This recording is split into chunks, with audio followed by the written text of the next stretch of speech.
قال رسول الله صلى الله عليه وسلم من حج لله فلم يرفث ولم يفسق رجع كيوم ولدته أمه।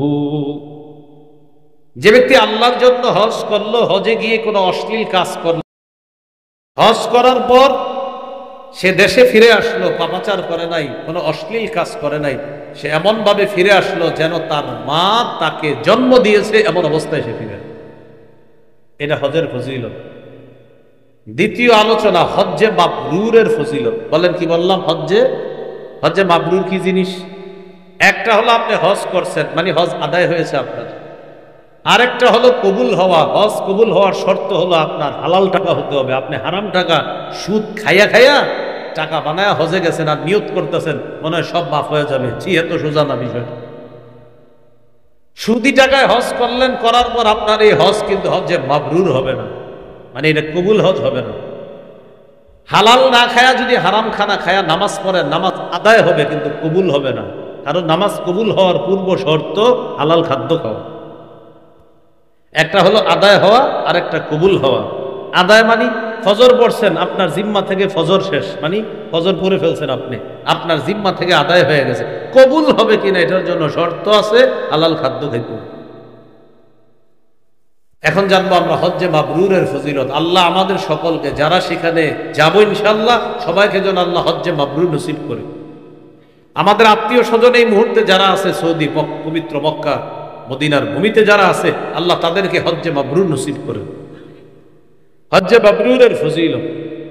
হজ্জে মাবরুরের ফজিলত হলো সবচাইতে ফজিলতপূর্ণ আমল আল্লাহর কাছে মৌলিকভাবে তিনটা, এর মধ্যে একটা হজ্জে মাবরুর। সুবহানাল্লাহ। বুখারীর 26 নম্বর হাদিস।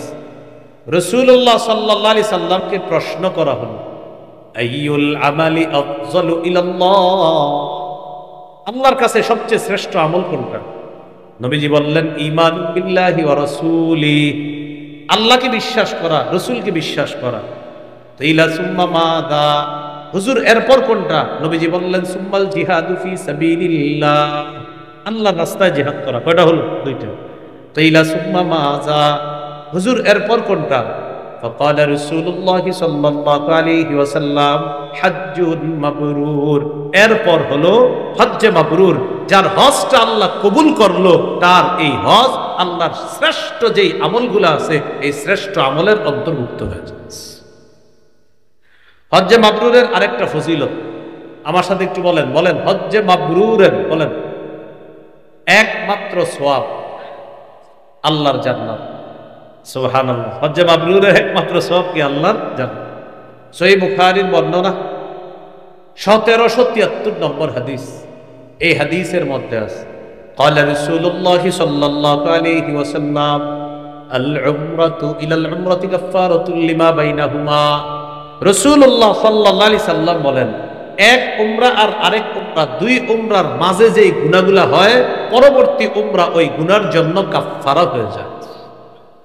ওয়াল হজ্জুল মাবরুর লাইসা লাহু জাযাউন ইল্লাল জান্নাহ, নবী বলেন হজ্জে মাবরুরের একমাত্র প্রতিদান হলো আল্লাহর জান্নাত। হজ্জে মাবরুরের আরেকটা ফজিলত শুনেন, বলেন আমার সাথে। নারীদের জন্য হজ্জে মাবরুর জিহাদ। নারীদের জন্য যদি হজ্জে মাবরুরটা কি? জিহাদ। কোন নারীর হজ যদি আল্লাহ কবুল করে, তাহলে সে হজেরও সওয়াব পায়, জিহাদেরও সওয়াব পায়। সহিহ বুখারীর বর্ণনা 1520 নম্বর হাদিস। এই হাদিসের বর্ণনাকারী আয়েশা সিদ্দিকা রাদিয়াল্লাহু তাআলা আনহা, তিনি বলেন, নবীজিকে আমি প্রশ্ন করলাম, নারাল জিহাদ আফজালাল আমালি ইয়া রাসূলুল্লাহ আফালা নুজাহিদ, ওগো আল্লাহর রাসূল, আমরা তো মনে করি জিহাদ শ্রেষ্ঠ আমল, আমরা কি জিহাদ করব না? নারীরা শুধু আপনারা জিহাদ করেন। ফাকাল রাসূলুল্লাহ সাল্লাল্লাহু আলাইহি ওয়াসাল্লাম লা, নবী বললেন না, তোমরা জিহাদ করবে না। ওয়ালাকিন্না আফজালাল জিহাদ হজ্জুন মাবরুর, তোমরা নারী যারা, তোমাদের জিহাদ হলো হজ্জে মাবরুর। তোমাদের হজ যদি আল্লাহ কবুল করে নেয়, এই হজেরও সওয়াব হবে, জিহাদেরও সওয়াব হয়ে যায়। তাহলে নারীদের শ্রেষ্ঠ জিহাদ হজ্জে মাবরুর। এবার আসেন হজ্জে মাবরুর ক্ষেত্র বিশেষ অন্যান্য আমলের তুলনায় এত বেশি দামি, দুনিয়ার পূর্ব পশ্চিমের যত দূরত্ব, হজ্জে মাবরুর অন্যান্য ইবাদতের তুলনায় আল্লাহর কাছে এই পরিমাণ দূরত্বের শ্রেষ্ঠত্ব অর্জন করে। হাদিসের একটা কিতাব আছে, নাম সহিহুল জামে। এই কিতাবের 1092 নম্বর হাদিস, রাসূলুল্লাহ সাল্লাল্লাহু আলাইহি সাল্লাম বলেন, আফজালুল আ'মাল ঈমানু বিল্লাহি ওয়া রাসূল, সবচাইতে শ্রেষ্ঠ আমল হলো আল ঈমানু বিল্লাহি ওয়াহদা, আল্লাহর প্রতি ঈমান আনা, একমাত্র আল্লাহকে বিশ্বাস করা। সুম্মাল জিহাদু ফি সাবিলিল্লাহ, এরপর আল্লাহর রাস্তায় জিহাদ করা। সুম্মা হাজ্জাতুন মাবরুরাতুন তাফজুলু সাইরাল আ'মাল কামা বাইনা মাতলি'ইশ শামসি ইলা মাগরিবিহা, এরপর হলো হজ্জে মাবরুর। এই হজ্জে মাবরুরটা এমন একটা হজ, অন্যান্য আমলের তুলনায় হজ্জে মাবরুর আল্লাহর কাছে এমন শ্রেষ্ঠ হয়, যেমন পৃথিবীর পূর্ব পশ্চিমের দূরত্ব, অন্য আমলের মোকাবেলায় এই পরিমাণ শ্রেষ্ঠত্ব আল্লাহর কাছে হজ্জে মাবরুর অর্জন করে। তাহলে হজের ফজিলতের 2 নাম্বার আলোচনা জানলাম, হজ্জে মাবরুরের আলোচনা। 3 নাম্বার আলোচনা, বলেন আমার সাথে, বৃদ্ধ, ছোট, দুর্বল নারীদের জিহাদ হলো হজ করা, উমরা করা। বলেন তো, বৃদ্ধ মানুষের জিহাদ কি? হজ উমরা। বলেন, বৃদ্ধ মানুষের জিহাদ কি? অসুস্থ মানুষের জিহাদ কি? দুর্বল মানুষের জিহাদ কি? ছোট মানুষের জিহাদ কি? নারীদের জিহাদ কি? নাসাইর হাদিস 2626 নম্বর হাদিস, মানে 2626, 2626। قال رسول الله صلى الله عليه وسلم جهاد الكبير والصغير والضعيف والمرأة الحج والعمرة।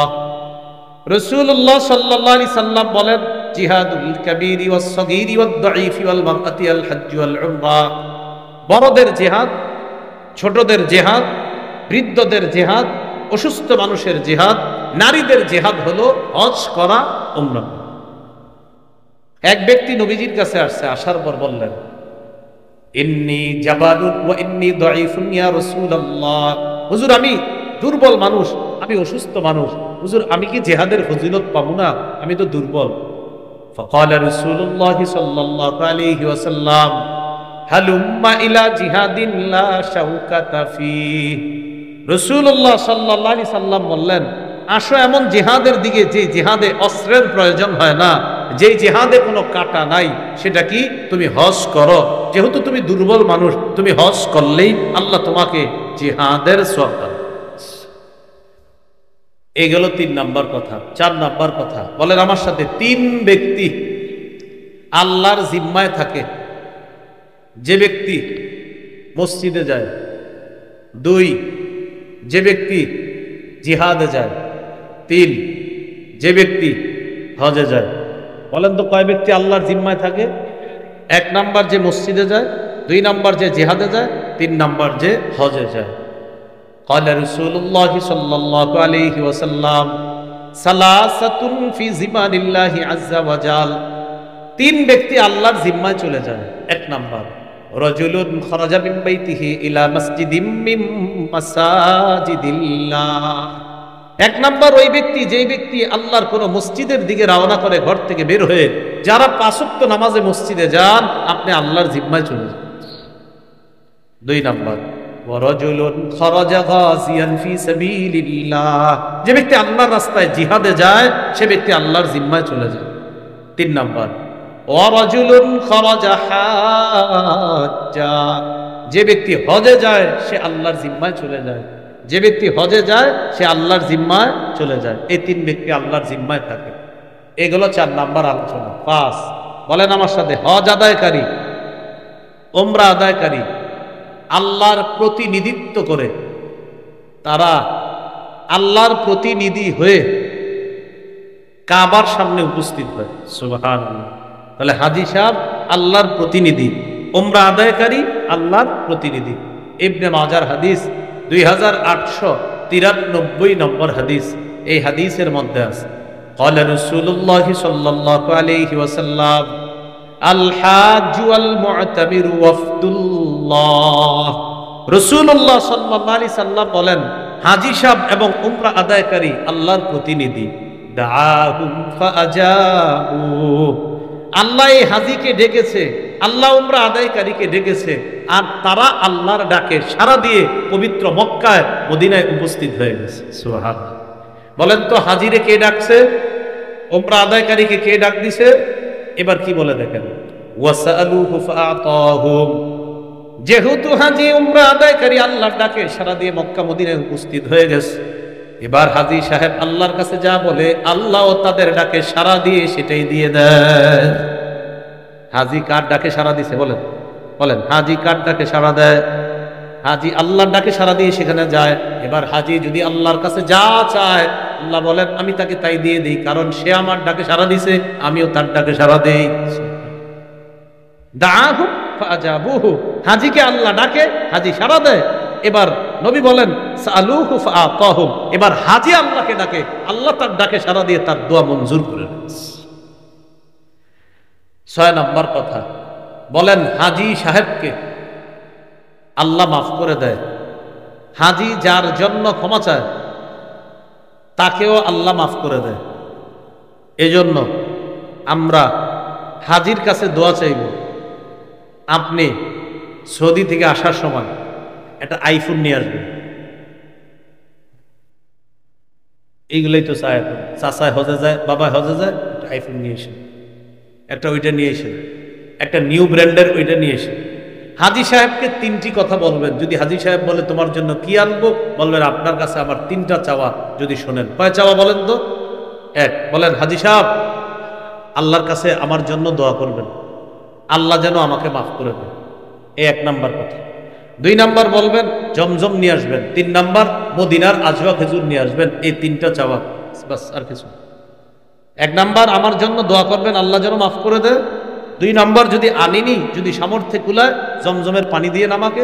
3 নাম্বার যদি সামর্থ্যে কুলায় আমারে মদিনার কিছু আজওয়া খেজুর দিবেন। আর কিচ্ছু চাই না আপনার কাছে, বাস। যদি আর কি হাজী সাহেব আনতে আগ্রহী হয়, আর যদি আপনি তার কাছে কিছু বলার জন্য সে বলে যে ভাই হজে যাইতেছি, বলেন আপনার কি কি দরকার, এরকম বলেন এক সময়। যেমন ইমাম সাহেব খতিব সাহেবদেরকে বলে হুজুর কি লাগবে, তো বাস 1 নাম্বার বলা আমার জন্য দোয়া করেন, আল্লাহ যেন আমারে মাফ করে দেয়। 2 নাম্বার যেহেতু আপনি আনবিনি আমার জন্য, জমজম পানি নিয়ে এসেন। 3 নাম্বার যদি খাদ্য আনতে যান, পারলে মদিনার আজওয়া 2-4টা বললে আমার জন্য নিয়ে আসুন। সুবহানাল্লাহ, বাস, আর কিছু চাওয়া নেই। قال رسول الله صلى الله عليه وسلم يغفر الله للحاج ولمن استغفر له الحاج। নবী বলেন আল্লাহ হাজীকে মাফ করে দেয়, হাজী যার জন্য আল্লাহর কাছে ক্ষমা চায় আল্লাহ তাকেও মাফ করে দেয়। আল্লাহ হাজীকে মাফ করে, হাজী যার জন্য আল্লাহর কাছে ক্ষমা চায় আল্লাহ তাকেও মাফ করে। 7 নাম্বার কথা, হজ উমরা করলে দারিদ্রতা দূর করে আর গুনাহগুলা আল্লাহ মাফ করে দেয়। তিরমিজির হাদিস 810 নম্বর হাদিস। এই হাদিসের মধ্যে আছে রাসূলুল্লাহ সাল্লাল্লাহু আলাইহি সাল্লাম বলেন তাবিউ বাইনাল হজ্জি ওয়াল উমরাহ, তোমরা হজ উমরা একই সফরে আদায় করো। ফাইন্নাহুমা ইয়ানফিয়ানি ফাকর ওয়াদ যুনুবা কামা ইয়ানফিল কিরুল খাবাসাল হাদিদি ওয়াদ যাহাবি ওয়াল ফিদ্দা। লোহার, স্বর্ণের, রূপার ময়লাগুলা যেমন আগুনে দূর করে দেয়, তেমনি ভাবে হজ উমরা তোমার দারিদ্রতা আর তোমার গুনাহগুলা ধুয়ে মুছে সাফ করে দিবে। হাদিস থেকে জানলাম হজ উমরায় মানুষ গরিব হয় না, বরং দারিদ্রতা আল্লাহ আরো দূর করে। দারিদ্রতা কি করে বলেন তো? আল্লাহ আরো দূর করে। তিরমিজির 811 নম্বর হাদিসের বর্ণনা, قال رسول الله صلى الله عليه وسلم من حج لله فلم يرفث ولم يفسق غفر له ما تقدم من ذنبه। যে আল্লাহর জন্য হজ করে, হজে গিয়ে যদি অশ্লীল কথা কর্ম না করে, পাপাচার না করে, তার আগের সবগুলা গুনাহ আল্লাহ মাফ করে দেয়। সহিহ মুসলিমের 121 নম্বর হাদিস। আমর ইবনুল আস রাদিয়াল্লাহু তাআলা আনহুকে লক্ষ্য করে একজন বলতেছে, ইয়া আমরু আমা আলিমতা ইয়া আমরু আন্নাল ইসলাম ইয়াহদিমু মা কানা ক্বাবলা। আমর তুমি কি জানো না ইসলাম আগের সব গুনাহ মাফ করে দেয়? সুবহানাল্লাহ। ওয়া আন্নাল হিজরাতা তাহদিমু মা কানা ক্বাবলাহা, হিজরত করলে তার আগের সব গুনাহ মাফ হয়ে যাবে। ওয়া আন্নাল হজ্জা ইয়াহদিমু মা কানা ক্বাবলা, হজ করলে হাজির আগের যত গুনাহ আছে সব গুনাহ আল্লাহ মাফ করে। আল্লাহ আমাদেরকে হজের মাধ্যমে দারিদ্রতা আর গুনাহগুলো যেন আমরা দূর করতে পারি, আল্লাহ তৌফিক দান করেন। মনে থাকবে তো ইনশাআল্লাহ। 7 নাম্বার। 8 নাম্বার বলেন আমার সাথে, হজে যেই পরিমাণ কষ্ট হয়, যেই পরিমাণ খরচ হয়, কষ্ট এবং খরচের সমপরিমাণ সওয়াবও পাওয়া যায়। আয়েশা রাদিয়াল্লাহু তাআলা আনহাকে নবীজি বলেন, আয়েশা ইন্না লাকি মিনাল আজরি আলা কদরি নাসবিকি ওয়া নাফকাতিক। আয়েশা, তোমার যেই পরিমাণ কষ্ট হয় আর যেই পরিমাণ টাকা খরচ হয়, এই পরিমাণ প্রতিদান আল্লাহ তোমাকে দান করে। এই জন্য হজে গিয়ে একটু কষ্ট করা, একটু ধৈর্য ধারণ করা। হজে গিয়ে আমরা অধৈর্য হয়ে যাই, ধৈর্য ধারণ করতেই চাই না। আমরা সব ভিআইপি ভাবে চাই, সবাই খালি সেখানে গিয়ে কত আরামে হজ করা যায় এই চিন্তা চেতনায় আমরা থাকি না। ইয়াং বয়সে হজ করবেন, অনেক ইয়াং আছেন এখানে কম বয়সী, কম বয়সে হজ করবেন, নিয়ত করবেন হজের কাজগুলা সেখানে গিয়ে হাইটা সম্পাদন করবেন, হেঁটে হেঁটে, গাড়িতে ওঠা দরকার নাই। হ্যাঁ, হেঁটে হেঁটে ইনশাল্লাহ মক্কা থেকে শুরু করবেন, মিনা মুজদালিফা হয়ে আরাফায় যাবেন, আরাফা থেকে আবার হেঁটে হেঁটে ইনশাল্লাহ আরাফা থেকে যাবেন মুজদালিফা, সেখান থেকে মিনা, সেখান থেকে শয়তানের মাইরা টাইরা, এরপর ইনশাল্লাহ হেঁটে হেঁটে চলে আসবেন। কি বলেন ইনশাল্লাহ? সর্বসাকুল্যে যদি আপনি আসেন আর যান, সর্বোচ্চ 30 কিলো হতে পারে, মানে 15 30 কিলো এরকম হতে পারে, কম বেশি হতে পারে, আপনার কম বেশি একটু হতে পারে, বাস। এটা তো কোনো ব্যাপার না। দেখবেন আপনি মিছিলে মিছিলে আপনার সহজ হয়ে যেতেছে বিষয়গুলো। মিছিলে মিছিলে সবচেয়ে দূরের পথ হলো আরাফা থেকে মুজদালিফা, 8.1 কিলো বা 2 কিলো, মানে 8 কিলোর চেয়ে একটু বেশি হবে। মানে বাঙালিদের যেখানে অবস্থান সেখান থেকে মুজদালিফা 8 কিলোর একটু বেশি হবে। আপনি দেখবেন হাঁটা শুরু করলে ক্লান্তি লাগবে না, কারণ লাখ লাখ মানুষ হাঁটতেছে, ওদের সাথে আপনিও হাঁটতেছেন। হাঁটা কখন যে শেষ হয়ে যাবে বুঝতে পারবেন না। হঠাৎ দেখবেন হাঁটা শুরু, তো মক্কা যে একটা বড় টাওয়ার আছে, যে টাওয়ারটার মধ্যে একটা লাইট আছে, লাইটিং করতে থাকে। আপনি আরাফা থেকে রওনা করে একটু পরেই দেখবেন সেই লাইটিং আপনি সেই 8 মাইল দূর থেকে দেখতেছেন। এটাকে জমজম টাওয়ার মনে বলেন। কি টাওয়ার বলে? জমজম টাওয়ার। সেখান থেকে একটা লাইটিং করে দেখবেন, এটা আপনি দেখতেছেন। তখন আপনার মনে হবে কি জানেন, এই তো মক্কা, আসলে কিন্তু অনেক দূরে। হাঁটতে হাঁটতে আপনি দেখবেন বলে এই যে আইসা পড়ছে, দেখবেন হঠাৎ পিছিয়ে গেছে। তো এই জন্য ইয়াং বয়সে সেখানে যাওয়া। গাড়ি মুরব্বীদের জন্য, তাদের জন্য সেখানে গাড়ি ইউজ করবে মুরব্বীরা, যা কষ্ট হয়। কিন্তু আমি দেখছি মিশরের 60 বছরের মানুষ, 70 বছরের মানুষ, তারা হাইটা হাইটা হজের কাজ সম্পদ। মনে থাকবেন ইনশাল্লাহ। কিন্তু কম বয়সে যদি করেন তাহলে মজা পাবেন বেশি, দেখবেন সব কিছুতে আলাদা একটা মজা। বৃদ্ধ বয়সে গেলে ওনারে খেদমত করা লাগে আরো 2-3 জন, কথার কথা। এরপরও যায়, কিন্তু অসুস্থ মানুষ হয়ে যায় অনেক সময়। বৃদ্ধ মানুষ যারা অসুস্থ হয়ে যায়, পাহাড়ে উঠতে পারে না, বা আপনার কঠিন পথ দিয়ে হাঁটা কষ্টকর হয়ে যায়। এই জন্য আল্লাহ আমাদেরকে কম বয়সে যাদেরকে সামর্থ্য দেয়, হজে চলে যাবো ইনশাল্লাহ। আল্লাহ তৌফিক দান। হ্যাঁ, কি বলেন? নিয়ত করা যায় কিনা ইনশাল্লাহ? আল্লাহ তৌফিক। হজ থেকে আইসা বিয়ে করবে, কি বলেন? হ্যাঁ, আল্লাহ তৌফিক দান করেন। এইগুলো আপনার 8 নাম্বার কথা। অথবা আরেকটা হতে পারে, বিয়ে করে স্ত্রী নিয়ে হজে চলে যাবে। এগুলো 8 নাম্বার কথা। 9 নাম্বার কথা, হজে গিয়ে যদি মৃত্যুবরণ করে কেউ, সহিহ বুখারীর 1266 নম্বর হাদিস, বাইনামা রাজুলুন ওয়াকিফুন মা রাসূলিল্লাহি সাল্লাল্লাহু আলাইহি ওয়াসাল্লাম বিআরাফাতা। এক ব্যক্তি আল্লাহ রাসূলের সাথে আরাফার ময়দানে তার বাহনের উপর অবস্থান করতেছে। ফাওয়াকা মিন রাহিলাতিহি, ওই লোকটা তার বাহন থেকে পড়ে গেছে। ফাআকসাআতহু, বাহন থেকে পড়ে যাওয়ার পর তার ঘাড় মটকায়া লোকটা মারা গেছে। এক লোক আরাফার ময়দানে বাহনের উপর ছিল, বাহন থেকে পড়ে ঘাড় মটকায়া লোকটা মারা গেছে। ফাকালা রাসূলুল্লাহি সাল্লাল্লাহু আলাইহি ওয়াসাল্লাম ইগসিলুহু বিমাইন ওয়া সিদরিন, আল্লাহর নবী বললেন বরুই পাতা সহ তাকে পানি দিয়ে গোসল করাও। ওয়া কাফফিনুহু ফি সাউবাইন, 2টা কাপড়ে তাকে কাফন পরাও। হাজী সাহেব কাপড় পরে কয়টা? হ্যাঁ, 2টা, একটা শরীরে আর একটা পরনে। তাকে 2টা কাপড় পরাও, কাফন দাও 2 কাপড়ে।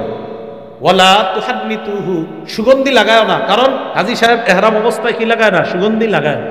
ওয়ালা তুখাম্মিরু রাসা, আর তার মাথা ঢাকবা না, কারণ হাজী সাহেব হজ অবস্থায় ইহরাম অবস্থায় মাথা ঢাকে না। তাহলে নবী বললেন বরই পাতা দিয়ে পানি দিয়ে গোসল করাও। 2 নাম্বার বললেন তার শরীরে সুগন্ধি মাখবা না। 3 নাম্বার বললেন তার মাথা ঢাকবা না, আর 2 কাপড়ে তাকে কাফন পরাও। তাহলে বরই পাতার পানি দিয়ে গোসল করাও, 2 কাপড়ে কাফন পরাও, মাথাটা খোলা রাখবা, আর সুগন্ধি লাগাইবা না। কেননা আল্লাহ এই হাজিকে কিয়ামতের ময়দানে এমন অবস্থায় উঠাবে, হাজি বলবে লাব্বাইক আল্লাহুম্মা লাব্বাইক বলতে বলতে কিয়ামতের মাঠে। তাহলে হজে গিয়ে মরার অনেক ফজিলত। আল্লাহ তাআলা আমাদেরকে বিশুদ্ধ নিয়তে যেন আমরা হজ সম্পাদন করতে পারি, আল্লাহ তৌফিক দান করেন। এগুলো 9 নাম্বার কথা। 10 নাম্বার কথা, হজের মধ্যে তালবিয়া পাঠ করা। কি পাঠ করা? লাব্বাইক আল্লাহুম্মা লাব্বাইক, লাব্বাইক লা শারীকা লাকা লাব্বাইক, ইন্নাল হামদা ওয়ান নি'মাতা লাকা ওয়াল মুলক লা শারীকা লাক। তালবিয়া পাঠ করা হজের মধ্যে গিয়ে। তিরমিজির হাদিস 827 নম্বর হাদিস। সুইলা রাসূলুল্লাহ সাল্লাল্লাহু আলাইহি ওয়াসাল্লাম আইয়ুল হজ্জি আফযল। আল্লাহ রাসূলকে প্রশ্ন করা হলো, হুজুর কোন হজ শ্রেষ্ঠ হজ? নবীজিকে প্রশ্ন করা হলো, সাল্লাল্লাহু আলাইহি ওয়াসাল্লামকে প্রশ্ন করা হলো, কোন হজ শ্রেষ্ঠ হজ? নবীজি বললেন আল আজ্জু ওয়াস সাজ্জু। কি সুন্দর জবাব নবীজির, একটু বলেন না, বলেন আল আজ্জু ওয়াস সাজ্জু। দেখছেন আমাদের নবী কথা বলতেন কম, অর্থ হতো অনেক ব্যাপক। নবীকে প্রশ্ন করলেন কোন হজ শ্রেষ্ঠ হজ? আল্লাহ নবী বললেন আল আজ্জু ওয়াস সাজ্জু। বাস জবাব শেষ। আল আজ্জু মানে তালবিয়া পাঠ করা, যে হজের মধ্যে জোরে জোরে তালবিয়া পাঠ করা হয়, এটা হলো আল আজ্জু। দেখছেন ছোট শব্দ, কত বড় অর্থ। ওয়াস সাজ্জু মানে যে হজের মধ্যে রক্ত প্রবাহিত করা হয় পশু জবাইয়ের মাধ্যমে তথা কুরবানি করা হয়, ওই হজ সবচেয়ে শ্রেষ্ঠ হজ। সুবহানাল্লাহ। এগুলো 10 নাম্বার কথা। 11 নাম্বার, তালবিয়া একটু উঁচু আওয়াজে পড়া। তিরমিজির হাদিস 829 নম্বর হাদিস। এই হাদিসের মধ্যে আছে قال رسول الله صلى الله عليه وسلم أتاني جبريل فأمرني أن آمر أصحابي أن يرفعوا أصواتهم بالإهلال والتكبير। জিবরিল আমার কাছে আসছে, আসার পর আমাকে জিবরিল আদেশ করেছে আমি যেন আমার সাহাবীদেরকে আদেশ করি তারা যেন উঁচু আওয়াজে তালবিয়া পাঠ করে, তারা যেন উঁচু আওয়াজে তালবিয়া পাঠ করে। 11 নাম্বার কথা গেল। 12 নাম্বার কথা, তওয়াফ করা। বলেন কি করা? তওয়াফ করা। তিরমিজির হাদিস 959 নম্বর হাদিস। এই হাদিসের মধ্যে আছে قال رسول الله صلى الله عليه وسلم من طاف بهذا البيت اسبوعا فاحصاه। যে ব্যক্তি কাবা ঘর 7টা চক্কর দিবে, 7 চক্করে হয় 1 তওয়াফ। মনে রাখবেন 7 চক্করে একটা তওয়াফ। কয় চক্করে? হ্যাঁ 7 চক্কর দিবেন, একটা তওয়াফ হবে। তো নবী বলেন যে ব্যক্তি এই কাবাকে 7 বার এরকম চক্কর দিবে, তওয়াফ করবে, কানা কাইতি রাকাবা, আল্লাহ তাকে একটা গোলাম আজাদ করার সওয়াব দান করবে। এরপর আল্লাহ নবী বলেন লা ইয়াদউ কদামা ওয়া লা ইয়ারফাউ উখরা। সে ব্যক্তি একটা পাও ফালায় আবার উঠায়। দেখেন আমার দিকে, এই যে পা ফালাইলো উঠাইলো, ফালাইলো উঠাইলো, ফালাইলো উঠাইলো। নবীজি বলেন ইল্লা হাত্তাল্লাহু আনহু বিহা খাতিআ ওয়া কাতাবা বিহা সাইয়্যিআ। প্রতিটা কদম ফালানো আর উঠানোতে একটা গুনাহ মাফ, একটা নেকি লেখা, একটা গুনাহ মাফ, একটা নেকি লেখা। কদম যত পড়তেছে উঠতেছে, গুনাহ তত ঝরতেছে, নেকি তত বাড়তেছে। এই গেল কি? তওয়াফ করা। 12 নাম্বার। 13 নাম্বার, তওয়াফ করতে করতে যদি চান্স পেয়ে যান ইনশাআল্লাহ হজরে আসওয়াদকে চুমা দেওয়া। আরে চুমা দেওয়া, ঝগড়া করেন না। হজরে আসওয়াদ চুমা দিতে গিয়ে আরেকজনকে ধাক্কা দিয়েন না, আরেকজনকে ধাক্কা দিবেন না। হজরে আসওয়াদকে চুমা দিতে গিয়ে ধাক্কা দিয়েন না। যদি তওয়াফ অবস্থায় চুমা দিতে না পারেন, রাত 12টার পরে চান্স নেওয়ার চেষ্টা করবেন। ওই সময় হাজী সাহেবরা, মানে যখন হজ শেষ হয়ে যাবে বা এর আগে যখন হজ শুরু হয় না, উমরা করার পর আপনি অবস্থান করতেছেন, ইতিমধ্যে মক্কায় আছেন, এখনো চুমা দিতে পারেন নাই, দেখবেন 12টার পরে সবাই হোটেলে চলে আসে, আপনি অপেক্ষা থাকবেন সবাই আজকে যাও, আমি একটা চান্স নিব। তো 12টার পরে বা 1টার পর, মানে একটা সময় পাবেন, মানে 24 ঘন্টা একটা সময় পাবেন। তওয়াফ তো 24 ঘন্টা চলছেই, তো চলছে, বন্ধ নাই। তো হঠাৎ পাবেন একটু তুলনামূলক কম, ওই টাইমে চান্সটা নিয়ে ইনশাল্লাহ হজরে আসওয়াদকে একটা চুমা দিয়ে দিন। হ্যাঁ, কারোর সাথে ঝগড়া করেন না, কারোর ধাক্কা দিয়েন না। হজরে আসওয়াদের চুমা দিতে গিয়ে কোনো মুসলমান যেন আপনার দ্বারা কষ্ট না পায়। আবার বলছি, হজরে আসওয়াদের এই আমল করতে গিয়ে কোনো মুসলমান যেন কষ্ট না পায়। হাদিসের কিতাব ইবনে মাজাহ 2944 নম্বর হাদিস। قال رسول الله صلى الله عليه وسلم লা ইয়াতিয়ান্না হাযাল হাজার ইয়াউমাল কিয়ামাহ ওয়া লাহু আইনান ইউবসিরু বিহিমা ওয়া লিসানুন ইয়ানতিকু বিহি ওয়া ইয়াস্তাসলিমু আলা মাই ওয়া ইয়াশহাদু আলা মান ইয়াস্তালিমুহু বিহাক্কিন। রাসূলুল্লাহ সাল্লাল্লাহু আলাইহি সাল্লাম বলেন, হজরে আসওয়াদ কিয়ামতের ময়দানে এমন অবস্থায় উঠবে, হজরে আসওয়াদের দুইটা চোখ থাকবে, এই চোখ দিয়ে হজরে আসওয়াদ দেখবে, হজরে আসওয়াদের জবান থাকবে, এটা দিয়ে হজরে আসওয়াদ কথা বলবে। যেই ব্যক্তি কাউরে কষ্ট না দিয়ে সঠিকভাবে হজরে আসওয়াদকে একটা চুমা দিবে, হজরে আসওয়াদ তার পক্ষে আল্লাহর কাছে কিয়ামতের ময়দানে সাক্ষী দিবে। এই হলো 13 নম্বর। সর্বশেষ কথা 14 নম্বর। সেখানে আমরা যাওয়ার পর সবচাইতে বড় একটা গুরুত্বপূর্ণ আমল হলো আরাফার ময়দানে অবস্থান করা। কোথায় অবস্থান করা বলেন তো? আরাফার ময়দানে। এটাকে বলে উকুফে আরাফা। নাসাইর হাদিস 3003 নম্বর হাদিস। এই হাদিসের মধ্যে আছে, قال رسول الله صلى الله عليه وسلم ما من يوم أكثر من أن يعتق الله عز وجل عبدا أو أمتا من النار من يوم عرفة। রাসূলুল্লাহ সাল্লাল্লাহু আলাইহি সাল্লাম বলেন, আরাফার দিনে আল্লাহ যেই পরিমাণ মানুষকে ক্ষমা করে দেন, এই পরিমাণ ক্ষমা অন্য কোনো দিন করে না। আরাফার দিনে যেই পরিমাণ জাহান্নাম থেকে বান্দা আর বান্দিকে আল্লাহ মুক্তি দান করেন। কোন দিন এটা? আরাফার দিন। সুম্মা লা ইয়াদনু সুম্মা ইউবাহি বিহিমুল মালাইকা। এরপর আল্লাহ বান্দা এত নিকটবর্তী হয়ে যায়, বান্দার একদম নিকটবর্তী হয়ে যায়, আর আল্লাহ বান্দাকে নিয়ে ফেরেশতাদের সাথে গর্ব করতে থাকে। সুবহানাল্লাহ। কি করতে থাকে? ফেরেশতাদের সাথে কি করে? গর্ব করে। এই হলো আপনার আরাফার ময়দানে অবস্থান করা। এই হলো হজ সম্পর্কে মোটামুটি আলোচনা। হজের কাজ সম্পাদন করার পর এরপর আপনি ইহরাম খুলবেন, পাথর মারবেন, শয়তানে পাথর মারবেন। সেখানে অনেকগুলা মাসালা আছে, পাথর মারার মাসালা, এটা লম্বা আলোচনার বিষয়। পাথর আপনি মারবেন, তো যে মারার পর আপনি চুল মুন্ডন করবেন, মাথা মুন্ডন করবেন। এরপরে আপনি যে ইহরাম খুলবেন, ইহরাম অবস্থায় মাথা মুন্ডন নিষেধ ছিল, চুল মুন্ডানো নিষেধ ছিল, নখ কাটা নিষেধ ছিল। তো আল্লাহ বলেন, ওই যে হজের আয়াত তেলাওয়াত করলাম, সুম্মাল ইয়াকদু তাফাসাহুম ওয়াল ইউফু নুযুরহুম ওয়াল ইয়াতাওয়াফু বিল বাইতিল আতীক।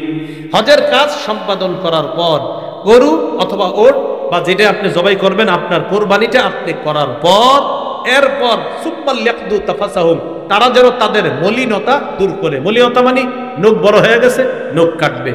কয়েকদিন আপনি ইহরামের কাপড় পরেছিলেন, ময়লা জমে গেছে শরীরের মধ্যে, ময়লা এখন গোসল করে দূর করতে পারবেন। মাথার চুল মুন্ডন করতে পারবেন। শরীরের অবাঞ্ছিত বসনগুলা এখন আপনি পরিষ্কার করতে পারবেন। এটাই হলো সুম্মাল ইয়াকদু তাফাসাহুম। এরপর তারা তাদের শরীরের মলিনতা দূর করবে। ওয়াল ইউফু নুযুরহুম, তারা তাদের মানতগুলা যেন পুরা করে। একটা হলো হজের কোরবানি, আরেকটা হলো আপনি মানত করছেন, আমি আল্লাহ নবীর দেশে যাইতেছি, হজে কি আমি একটা কিছু কোরবানি করব, এটা আলাদা মানত করছেন, এটা আলাদা ওয়াজিব। একটা হজের মানত, হজের কোরবানি যেটা, সেটা আলাদা। আরেকটা আপনি নিজে থেকে মানত করছেন, আমি হজে গিয়ে একটা প্রাণী কোরবানি করব, এটা কিন্তু আলাদা মানত, এটা পুরা করা ওয়াজিব। তাহলে এটা তারা আদায় করবে। তো এই যুগে এরকম কেউ করে না, আগে এরকম মানত করতো, এই জন্য আল্লাহ তাআলা মাসালা বলে দিলেন, ওয়ালিয়াতাওয়াফু বিল বাইতিল আতীক। সর্বশেষ তাওয়াফে জিয়ারত বলে, কি বলে? একটা তাওয়াফে জিয়ারত। এরপর তাওয়াফে জিয়ারত করতে হয়। তো আল্লাহ বললেন, অতঃপর তারা যেন তাওয়াফ করে বিল বাইতিল আতীক, প্রাচীন ঘরের। কাবাকে আল্লাহ প্রাচীন ঘর কেন বললেন? কাবা পৃথিবীর প্রথম ঘর, এজন্য আল্লাহ এটাকে প্রাচীন ঘর বললেন। সূরা আলী ইমরানের 96 নম্বর আয়াতে আছে, ইন্না আউওয়ালা বাইতিন উদিআ লিন-নাসি লাল্লাযী বিবাক্কাতা মুবারাকাও ওয়া হুদাল লিল আলামিন। নিশ্চয়ই পৃথিবীর প্রথম ঘর যেটা মক্কায় অবস্থিত, যেটা মুবারক, যেটা বরকতপূর্ণ, সারা পৃথিবীবাসীর জন্য যেটা হেদায়েত। সুবহানাল্লাহ। এটা হলো কাবা, প্রথম ঘর। রাসূলুল্লাহ সাল্লাল্লাহু আলাইহি সাল্লামকে জিজ্ঞাসা করা হয়েছে, সহিহ বুখারীর বর্ণনা 3366 3366 নম্বর হাদিস। এই হাদিসের মধ্যে আছে, নবীকে প্রশ্ন করা হলো, আইয়ু মাসজিদিন মুদিআ ফিল আরদি আউয়াল, হুজুর পৃথিবীতে কোন মসজিদটি সর্বপ্রথম নির্মাণ করা হয়েছে? فقال رسول الله صلى الله عليه وسلم আল মসজিদুল হারাম। নবী বললেন, সর্বপ্রথম নির্মিত মসজিদ হলো মসজিদে হারাম। ক্বালা সুম্মা আইয়ুন ইয়া রাসূলুল্লাহ, হুজুর এরপর কোনটা? নবীজি বললেন আল মসজিদুল আকসা, এরপর হলো ফিলিস্তিনের মসজিদে আকসা। প্রশ্ন করলেন কাম বাইনাহুমা, হুজুর দুই মসজিদের মাঝে ব্যবধান কত? নবীজি বললেন 40 সানা, 40 বছরের ব্যবধান। কয় বছরের ব্যবধান? তাহলে বলেন তো, মসজিদে হারাম আর মসজিদে আকসা দুইটা নির্মাণের মাঝে ব্যবধান কয় বছর? 40 বছর। এবার মসজিদে হারামে 1 রাকাত নামাজ পড়বেন, রাসূল সাল্লাল্লাহু আলাইহি সাল্লাম বলেন 1 রাকাত নামাজ মসজিদে হারামে 1 নামাজ পড়া 1 লক্ষ নামাজের সওয়াব আল্লাহ দান করবেন। এরপরে নবী বলেন ওয়া সালাতুন ফি মসজিদি হাযা বিআলফি সালাত, আমার এই মসজিদ মদিনার মসজিদে নববীতে যে 1 নামাজ পড়বে আল্লাহ তাকে 1000 নামাজের সওয়াব দান করবে। 3 নাম্বার ওয়া সালাতুন ফি মসজিদি বাইতুল মাকদিস বি500 সালাহ, ফিলিস্তিনের মসজিদে আকসায় যে 1 নামাজ পড়বে আল্লাহ তাকে 500 নামাজের সওয়াব দান করবে। আরেকটা হলো মদিনার মসজিদে কুবা, যারা হজ উমরা যাবেন এই মসজিদে কুবায়ও নামাজ পড়বেন, হোটেলে ওযু করবেন, করার পর মসজিদে কুবায় গিয়ে নামাজ পড়বেন, আল্লাহ আপনাকে একটা উমরার সওয়াব দান করবে। এবার আমার সাথে বলেন বলেন পৃথিবীতে 4টি মসজিদ সবচেয়ে ফজিলতপূর্ণ। 1 মসজিদে হারাম 1 লক্ষ নামাজের সওয়াব। 2 মসজিদে নববী 1000 নামাজের সওয়াব। 3 মসজিদে আকসা 500 নামাজের সওয়াব। 4 মসজিদে কুবা। বলেন কোন মসজিদ? নবীজি মক্কা থেকে হিজরত করে মদিনায় গেলেন, কুবা নামক এলাকায় 14 দিন অবস্থান করেছেন, সেখানে একটা মসজিদ বানিয়েছেন, এই মসজিদটার নাম মসজিদে কুবা। কোন ব্যক্তি যদি তার ঘরে ওযু করে, ঘরে ওযু করবেন, তো সেখানে আপনার ঘর হোটেল, সেখানে ওযু করবেন, করার পর ওই মসজিদে কুবায় গিয়ে নামাজ পড়বেন, আল্লাহ আপনাকে উমরা করার সওয়াব দেন। এই 4টি মসজিদ পৃথিবীতে সবচেয়ে ফজিলতপূর্ণ, আর সব মসজিদ বাস সমান ফজিলত। এই 4টা মসজিদ সবচেয়ে বেশি ফজিলতপূর্ণ। 1 নাম্বার মসজিদে হারাম, 2 নাম্বার মসজিদে নববী, 3 নাম্বার মসজিদে আকসা, 4 নাম্বার মসজিদে কুবা। কথাটা মনে রাখেন, নির্মাণের দিক থেকে 1 নাম্বার মসজিদে হারাম, 2 নাম্বার মসজিদে আকসা। নির্মাণের দিক থেকে 1 নাম্বার মসজিদে হারাম, 2 নাম্বার মসজিদে আকসা। আর ফজিলতের দিক থেকে 1 নাম্বার মসজিদে হারাম, 2 নাম্বার মসজিদে নববী, 3 নাম্বার মসজিদে আকসা, 4 নাম্বার মসজিদে কুবা। মনে থাকবেন ইনশাআল্লাহ। একটা হলো নির্মাণ আর একটা হলো ফজিলত। বলেন তো, নির্মাণের দিক থেকে 1 নাম্বার হারাম, 2 নাম্বার আকসা, আর ফজিলতের দিক থেকে 1 নাম্বার হারাম মসজিদে হারাম, 2 নাম্বার মসজিদে নববী মাশাআল্লাহ মদিনার মসজিদ, 3 নাম্বার মসজিদে আকসা, আর 4 নাম্বার ওই কুবা মসজিদ। আল্লাহ তাআলা আমাদের সকলকে, যাদেরকে সামর্থ্যবান বানাইছে, আল্লাহ প্রতিবার ডাকে আসো আসো আসো আসো। 5 বছর না গেলে আপনার নাম হয়ে যায় মাহরুম, বঞ্চিত, হতভাগা। আল্লাহ আমাদেরকে হতভাগা হওয়া থেকে হেফাজত করেন। তাহলে মসজিদে হারাম, মসজিদে নববী, সেখানে আমরা টাকা পয়সা প্রতিদিন প্রতি মাসে একটু একটু করে জমান, প্রতিদিন একটু একটু করে হজের জন্য একটা বাক্স বানান, এটার মধ্যে হজের টাকা রাখেন, আল্লাহ বরকত দিবে থাকবেন। আস্তে আস্তে জমায়া হজে যান, আল্লাহ তৌফিক দান করেন। সুবহানাল্লাহি ওয়া বিহামদিহি, সুবহানাকাল্লাহুম্মা ওয়া বিহামদিকা, আশহাদু আল্লা ইলাহা ইল্লা আনতা, আস্তাগফিরুকা ওয়া আতুবু ইলাইক। মাদ্রাসাতুস সুফা, এই মাদ্রাসার আমরা উন্নতি কামনা করছি। আল্লাহ তাআলা যেন এই মাদ্রাসাটিকে আরো অনেক ভরপুর কবুল করেন এবং ব্যাপকভাবে যেন এই মাদ্রাসার মধ্য থেকে ছেলেরা এবং সন্তানরা যারা পড়াশোনা করছে তারা যেন আদর্শ সভ্য সুশিক্ষায় শিক্ষিত হতে পারে। আল্লাহ তৌফিক দান করেন। আমরা দোয়া করব। আজকে গাড়িটা যেখানে আছে একটু দূরে আছে গাড়িটা, আমার এরপরেও বলছে ঘোষণা দেওয়ার জন্য গাড়ি নিয়ে আসছে এখানে। আজকে যে আলোচনাটা হজের